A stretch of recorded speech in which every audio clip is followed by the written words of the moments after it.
politics. And now to news involving more politicians. This time, a handful of U.S. House Republicans. They are proposing getting rid of federal taxes, even the IRS, and instead having a national sales tax. The idea is getting backlash from Democrats. And our Washington, D.C. correspondent Rachel Knapp joins us live from the U.S. Capitol with more. Good evening, Rachel.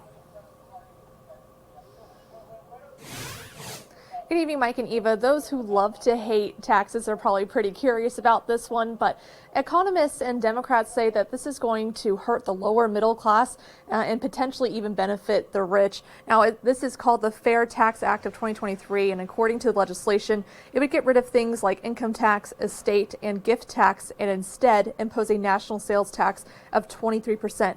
But an economist with the Tax Foundation, which is an independent tax policy nonprofit, explains that people would be paying more like 30% because the 23% rate is tax inclusive. They tell me if enacted, lower and middle class families will be the ones impacted the most by this. They also add this national sales tax would not raise enough revenue to cover the sources of federal taxes that it would eliminate. They say estimates indicate that it would take a rate of at least 44% rather than the proposed 30% to get close to raising the same amount of revenue as the current tax system does. Senator Chuck Schumer is slamming the proposal, calling this idea crazy, and says if enacted, he believes it would plunge us into the next Great Depression. So this plan is dangerous. It's a disaster. It would impact just about every single American family for the worse. So under the sales tax, if you spent $1 on something, it would face a 30% tax.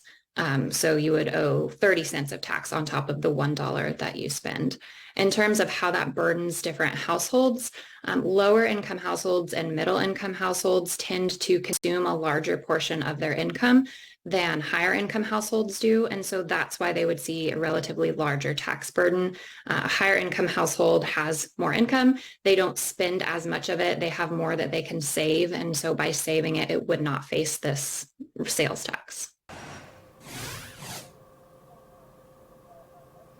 Those in support of this legislation argue that there would not be a need for an IRS anymore, and they say that this would also just simplify the tax code. Mike, Eva.